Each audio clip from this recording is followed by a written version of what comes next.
नमस्कार श्रोते मित्र हो. बोलती पुस्तके सादर करत आहे ज्येष्ठ लेखक जयवंत दळवी लिखित कादंबरी सारे प्रवासी घडीचे प्रकरण 15वे. तो मुख्यतः आला होता जीवाच्या दशावतारी मंडळीचा पेटारा मागायला. जरीचे रेशमी अंगरके, लुगडी, फेटे, मुकुट, फालसांचे दागिने, केसांचे टोप, मिशा, रंग, तरवारी, सर्वसाधारणपणे पौराणिक नाटकाला लागणारी जय्यत सामग्री त्या पेटाऱ्यात होती. जीवाने मोठ्या कसोशीने आणि मेहनतीने ती सामग्री जमवली होती. हा पेठारा मिळाला नाही तर संगीत द्रौपदी वस्त्रानं उभे राहणे शक्य नव्हते. आणि तालमी सुरू झाल्यापासून जीवाने जी शंकासुरी मुद्रा धारण केली होती ती पाहता तो सहज मागून पेटारा देईल अशी शक्यता नव्हती. म्हणून दादूला जीवावर आबांच्या शब्दांचे दडपण आणावयाचे होते. सांग जीवाक पेटारो दे म्हणून, मी सांगले म्हणून सांग. तेवढ्यात खळ्यात पावलांचा आवाज आला. अंधार होता. कोणते कळे नाही म्हणून आबांनी विचारले. कोण रे? कोण नाही, मी तो जीवा. पेटाऱ्यासाठी दादू थेट आबांकडे आला आहे हे कळताच रोखठोक मोडता घालण्यासाठी दात कुरीत जीवा तिथे हजर झाला होता. दगडी खांबाला पाठीशी व्यंकटी टेकून बसलेला दादू जीवाला दिसला नाही. धन्यानो, इकडे दादू गरव आयलेलो. जीवाने चौकशी केली. ह्यो काय बसलोसा? आबा म्हणाले. जीवाला समोरासमोर पाहताच दादू गोरा मोरा होऊन उभा राहिला.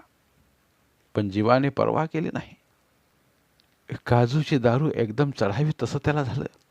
दादूला पाहताच हातवारे करीत तो शिव्या देऊ लागला. आपल्या पुढ्यात कुणी कुणाला शिव्या दिलेल्या आबांना खपत नसे ते जीवाला माहीत होते. रागाच्या भरात तो ते विसरला. पण दादू मोठा वस्ताद, त्याला ते माहीत होतं. तो गरिबासारखा गप्प उभा राहिला. पण जीवा तिथे आबा आहेत हे विसरून तोंड उघडून ताड ताड दादूला शिव्या देऊ लागला. ते ऐकून दादू ऐवजी आबांचाच पारा एकदम चढला. बसल्या जागेवरून ते वर उडाल्यासारखे एकदम उठले आणि तिरासारखे जीवाच्या अंगावर धावले. काय घडते आहे हे त्याला कळण्याआधीच थपडेचा काढकन आवाज झाला आणि जीवाची मुस्काट तिथल्या तिथं फुटलं. फर झडून गेलेली त्याची टोपी लोळत जाऊन अंगणात पडली. हे सारं इतकं अनपेक्षितपणे झालं की जीवा एकदम सरदच झाला आणि पुढली सारी बातचीत जागच्या जागी कोलमडून पडली.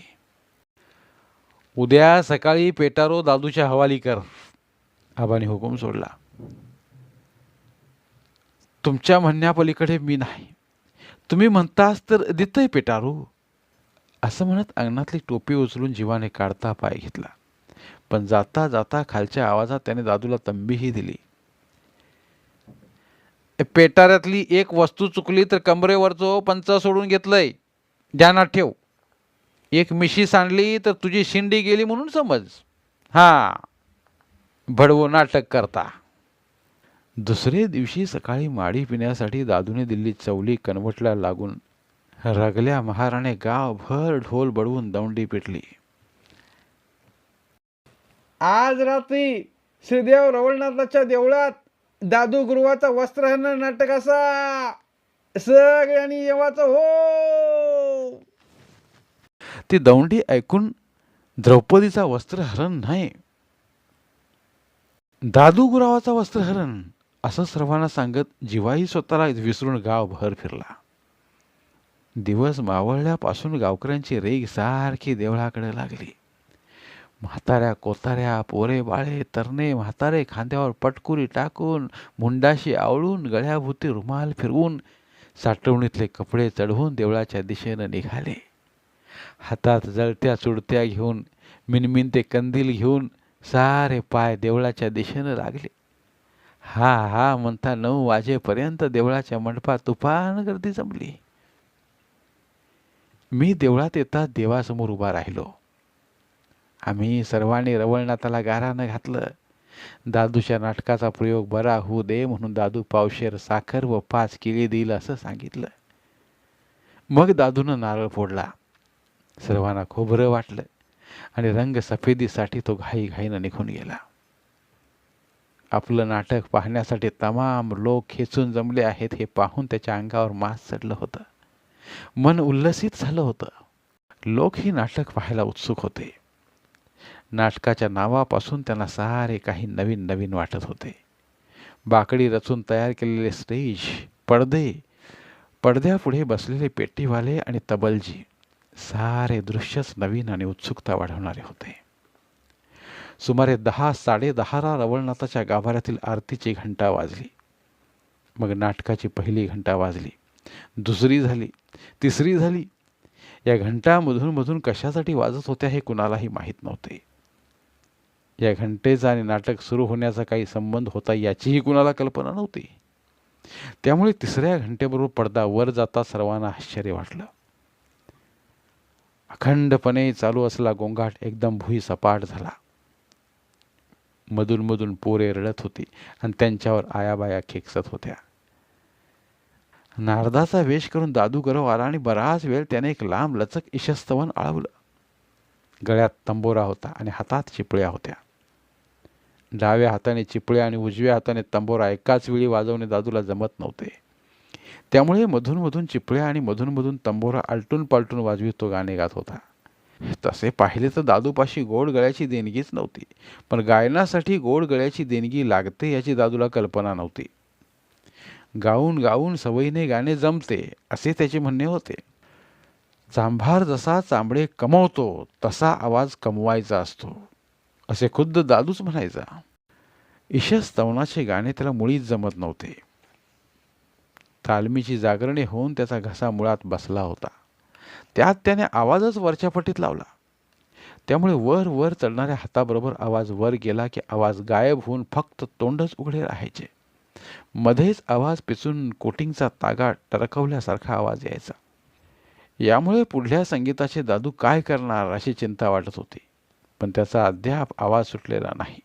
जसा तो गात जाईल तसा त्याचा आवाज लागेल असे दादूचे चाहते लोक म्हणत होते.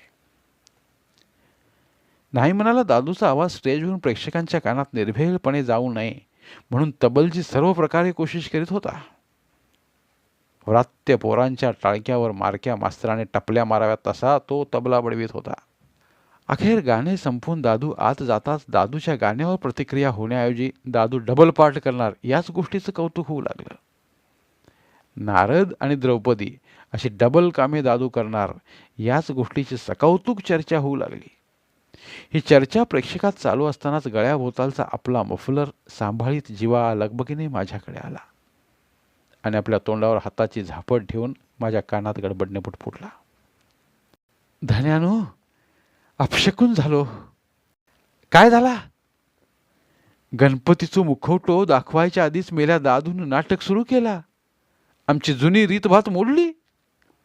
प्रत्येक शब्दागणिक जीवाच्या तोंडून पान आणि माडी यांचा उग्र दर्प भप करून माझ्या नाकावर पडताच मी कंटाळून अस्वस्थ झालो आणि त्याला घालवून देण्यासाठी मी म्हटलं, जाऊ दे रे, देवाचीच घंटा वाजली ना, नाटक सुरू झाला सा, तू मोडतो घालू नकोस. प्रत्येक शब्द मी डाफरून उच्चारता जीवाने पाय मागे घेतला आणि त्या गर्दीतून तो नाहीसा झाला. गर्दीतून वाट काढणे त्याला मुश्किलीचे झाले होते. तरीही दादूचं नाटक बघू की येतले कोण, गर्दी असा काही, असे बडबडत खेचून जमल्या गर्दीतून त्याने कशीबशी वाट काढली आणि तिथून तो जो निसटला तो पुन्हा दिसला नाही. नाटक अखंडपणे सुरू राहिलं. आहे, शंकासूर कधी येतलो? शंकासुराला बघण्यासाठी आलेली पोरे जांभया देत आपापल्या आयानं एकच प्रश्न विचारित राहिली. मेल्या गफराव, दादू गरव गाणं म्हणता बघ, असे म्हणत कंटाळलेल्या आयाही चिडचिडीत राहिल्या. त्यानंतर मलाही झोप लागली. खुर्चीला पाठीमागे डोके टेकून मी गाढ झोपलो. तेवढ्यात अकस्मात आरडाओरड झाली. त्या आवाजाने मला जाग आली. पाहतो तो गर्दीतून वाट काढीत मोठमोठ्याने ओरडत आपली गदा नाचवीत दुःशासन स्वतःला स्टेजकडे रेटीत होता. त्याचे लक्ष स्टेजवरच्या द्रौपदीकडे असल्यामुळे दुःशासनाचे पाय कोणाच्या हातावर, पायावर, झोपलेल्यांच्या पोटावर पडत होते. त्यामुळे दुःशासनाच्या तावडीत सापडलेल्या प्रेक्षकात आरडाओरड आणि रडारड चालू झाली. दुःशासनाच्या तडाख्यातून सुटलेले प्रेक्षक इतरांना गप्प करू लागले. गप रवा, गप रवा, दुःशासन आयलो. पोरांना दुःशासन म्हणजे कोणते माहीत नव्हते. ह्यो बघा शंकासूर आयलो, असे पोरे ओरडू लागली. सर्वांच्या डोळ्यांवरून झोप उडाली.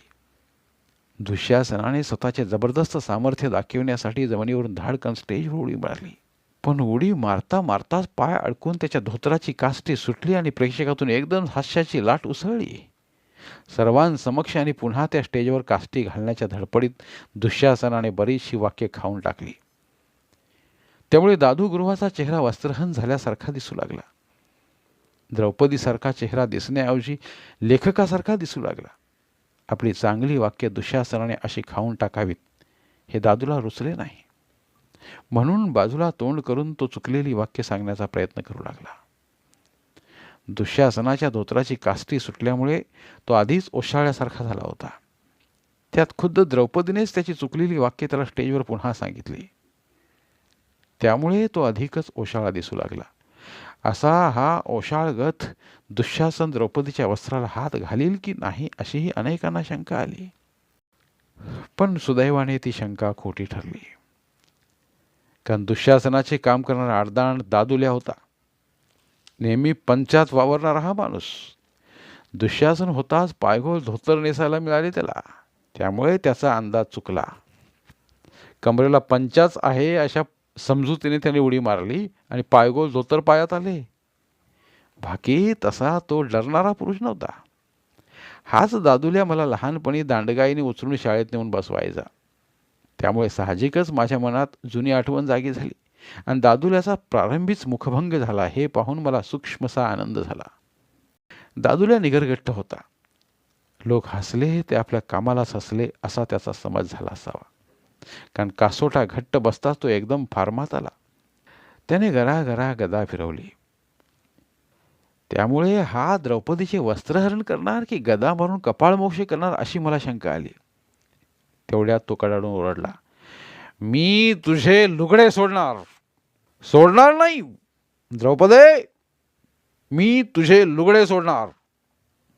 हवा तेवढा धावा कर. गदा उचलून त्या आखूड स्टेजवर तो पुन्हा एकदा दैत्यासारखा थै थै नाचला. दुःशासनाचे काम करताना त्याच्या नजरेसमोर जीवाचा दैत्यच होता. नाच नाच नाचला आणि मग दमून भागून श्वास सोडीत गदेचा आधार घेऊन गप्प उभा राहिला. तेवढ्यात द्रौपदीने गाणे म्हणत धावा सुरू केला. कृष्णा धाव रे, धावून ये इकडे, नराधम सोडतो लुगडे. त्या गाण्यातल्या फक्त या दोनच ओळी मला आज आठवतात. दादू गरव आपल्या रस परिपोषाच्या सिद्धांतानुसार बहुधा 9-10 लुगडी नेसून आला होता. त्यामुळे तो द्रौपदीसारखा दिसण्याऐवजी एखाद्या गलेलट्ट शेठाणीसारखा दिसत होता. बराच वेळ इकडे तिकडे धावत पुरुषी हातवारे करीत तेच गाणे पुन्हा ऐवीत दादू खूप नाचला. त्याने पराकाष्ठेचा धावा केला. त्यामुळे दुःशासनाला संधी मिळणार की नाही, दुःशासनाने वस्त्रे सोडण्याआधीच दादूची वस्त्रे सुटणार की काय अशी भीती वाटत होती. दादूल्याला ही भीती वाटली असावी, कारण अधिक वेळ न गमावता त्याने आपली गदा बाजूला ठेवली आणि नाचता नाचता आपोआप द्रौपदीची वस्त्रे सुटण्याआधीच तिच्या अंगावर हात टाकला, पदर पकडला आणि आपले दादूशीच जुन्या हाडवैर असल्यासारखा त्याने तो एकदम खेचला. त्या धक्क्याने आधी ठरल्याप्रमाणे रस परिपोषासाठी दादू ताडकन आडवा पडला. गडाबडा लोळू लागला, कृष्णा कृष्णा, अरे तू आहेस कुठे, असे लोळता लोळता ओरडू लागला. एक लुगडे सोडून दुसऱ्या पत्राला हात घालीपर्यंत नराधम सोडतो लुगडे, कृष्णा धावून ये इकडे, एवढ्या दोनच ओळी गाऊ लागला. लुगडी सोडता सोडता दादुल्याला इतका छेव आला की त्याचा चेहरा उग्र तुफानी दिसू लागला. कापडाचा मोठा तागा सोडावा तसा तो लुगडी सोडू लागला. धडाधड आवाज येऊ लागला. इतका की कोपऱ्यात बसली दादू गुरुवाची बायको एकदम उभी राहून ओरडली, अरे दादूल्या, मेल्या जरा हळू, आपटले रे ते. त्या गडबडीत द्रौपदीच्या उन्नत उरोभागातून नारळाची एक करवंटी पटकन बाहेर पडली आणि चोळीचा तेवढा भाग रिकामा होऊन चुरगळून गेला. गडबडत खाली गेलेली करवंटी दादूला परत उपयोगी पडेल या आशेने पुढे बसल्या पोराने पुन्हा वर फेकली. दरम्यान वस्त्रहरण अखंडपणे चालूच होतं. चुळीची एक बाजू रिकामी होताच दुसरीही करवंटी घरंगळली आणि द्रौपदीचे ऊर लुकड्या म्हातारीसारखे सपाट आणि लवतावते दिसू लागले. पण दादुल्याने मात्र दम सोडला नाही. त्याच्या अंगात खरोखरच दुःशासन संचारला होता. एवढ्यात कृष्णाने आले पाहिजे आणि हे प्रकरण मिटवले पाहिजे असे माझ्या सकट सर्वांना वाटू लागले. नाहीतर द्रौपदीच्या कपाळावर टेंगळी येतील अशी आम्हाला भीती वाटू लागली. या साऱ्या गडबडीत किती वस्त्रे सोडली हे मोजायला मला वाटते दादुल्या विसरला आणि वस्त्रहरणाचे एकमेव काम तो कसोशीने पार पाडित असताना दादूने मध्येच उभे राहण्याचा प्रयत्न केला आणि ते जमत नाही असे दिसताच तो एकदम किंचाळून ओढला, मेल्या थांब, मेल्या थांब. पण दादुल्याच्या अंगात दुःशासन संचारला होता. त्याने ताडकन लुगडे ओढले आणि द्रौपदी पुन्हा एकदा जमीनदोस्त झाली. ते लुगडे पडद्यात टाकून दुःशासन वळून पाहतो तो दादूच्या अंगावर सोडण्यासारखे असे आणखी काही उरले नव्हते. रिकामी चोळी आणि कमरेला लंगोटी. तेवढ्यात आतून कोणीतरी ढकलल्यामुळे धडपडत कृष्णापुढे आला. तो बेसावध असताना घाईघाईने त्याला कोणीतरी स्टेजवर ढकलल्यामुळे तो मुकुट घालायला विसरला होता. त्याची लांब लचक शेंडी गाठीसह लोंबत होती. स्टेजवर येताच तो एकदम बावरला. हातातली जळती विडी कुठे टाकावी हा प्रश्न पडून तो आणखी घाबरला. त्याने ती बिडी बाजूला फेकताच पुढे बसल्या पोरांच्या अंगावरती पडली आणि ती द्वाड पोरं किंचाळून उठून उभी राहिली. उघड्या बोडक्या दादूला पाहून आता कुठले संवाद म्हणावे हे कृष्णाला आणि दुःशासनाला दोघांनाही कळेनासे झाले. ते दोघेही एकमेकांच्या तोंडाकडेच बघत राहिले. तेवढ्यात दादूने आपली आबरू वाचवण्यासाठी पडद्यात तरी पळावे. तो रागारागाने सरपडत तसाच पुढे आला आणि फाडकन भगवान कृष्णाच्या मुस्कुरात देत ओरडला, भोसडीच्या आता कित्याक माझी लंगोटी सोडू केलंय. कृष्णाला एका थपडेसरशी गारद करून तो तात्काळ दादुल्याकडे वळला. भडव्या तुका कितीदा सांगला लुगडी सोडताना बरोबर मोज म्हणून. असा काय मोजले बरोबर. तू एक लुगडा कमी नेसलाय ते काय मी काय करू. दुःशासनानं रदबदली केली. बोलू नको एक शब्द. तरी बरा आत लंगोटी होती म्हणून. नाही म्हणायला लुगड्याच्या आत लंगोटी होती यातच दादू समाधान मानू लागला. पण त्याचा राग ओसरला नव्हता. मुठी आवळून तो दुःशासनाकडे पाहत राहिला. तो आता आपल्याही कानफाडात देईल या भीतीने दादुल्याने गदा उचलली. त्यामुळे मारामारी होईल या भीतीने मी धावून स्टेजवर चढलो. प्रथम पडदा पडला आणि मारामारी टळली. गोंधळून गलका करणाऱ्या प्रेक्षकांना घरी पिटाळले. दादूच्या अंगावर पंचा टाकला. सर्वांचे नाटकी कपडे उतरून घेतले आणि 2-4 झिलके जमवून कृष्णाला आणि दुःशासनाला सक्त संरक्षणाखाली त्यांच्या घरी पाठविले. हे सारे नाटक निस्तारून मी सकाळी घरी आलो तेव्हा आबा तोंड धुत होते. त्यानंतर 7-8 दिवस दादूच्या वस्त्रहरणावरच गावभर चर्चा चालू होती. मी म्हटले तसे झाले, हे दादू गुरुवाचेच वस्त्रहरण झाले असे सांगत चेष्टा करीत जीवा गावभर फिरत होता. द्रौपदी वस्त्रहरणामुळे खराखुरा आनंद झाला होता तो त्या जीवाला. तो तेवढ्या आनंदावरच गप्प बसला नाही. दुसरे दिवशी संध्याकाळी तो दादूच्या घरी गेला. दादूची बायको दादूच्या अंगाला रक्तचंदनाचा लेप लावीत होती. तरीही जीवा द्रवला नाही. तावातावाने हातवारे करीत तो कडाडला, दादू भडव्या मी तुका असं सोडूच नाही. पेटारातली एक मिशी सांडलीस उद्या सकाळपर्यंत मिशी हजर कर, नाहीतर परिणाम भयंकर होतील. आणि कानावर हात ठेवून तो निघून गेला. पण दादू गुरुवाने मिशी हजर केली नाही. तो तरी कुठून हजर करणार. अंग चेपून निघाल्यामुळे त्याला आधी जागचे हल्लेच मुश्किलीचे झाले होते आणि पेटारातली मिशी गेली कुठं ते कळणार कसं. कुणाच्या खमिसाला कुणाच्या पंचाला अडकून मिशी गेली असेल. कदाचित दुःशासन मिशी सकटच आपल्या घरी गेला असेल. कुणी सांगावे, कळणार कसे. पण जीवाने मात्र बोटभर लांबीच्या मिशीसाठी दादूची गाय केली नाही.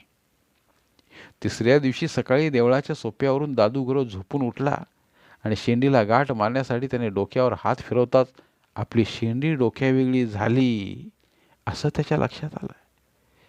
त्यानंतर वस्त्रहरणामुळे पडलेला चेहरा आणि जीवाने कापलेली शेंडी लोकांना दिसू नये म्हणून कित्येक दिवस दादू गुरु देवळाच्या काळोख्या गाभाऱ्याबाहेर पडलाच नाही. धन्यवाद. उर्वरित कादंबरी जे ऑडिओ बुक्स उपलब्ध आहेत तिथे प्रत्येक कादंबरीचे सर्व भाग एकत्रित मिळतील. त्यामुळे सध्या सुरू असलेल्या क्रमशः कादंबरीच्या पुढील भागासाठी वाट पाहण्याची गरज नाही. तुमच्या वेळेनुसार तुम्ही संपूर्ण कादंबरी सलगपणे ऐकू शकतात आणि साहित्याचा आस्वाद घेऊ शकता. कृपया आमच्या चॅनलच्या होमपेजवर जाऊन प्लेलिस्ट चेक करा आणि तुमची आवडती कादंबरी निवडा. धन्यवाद.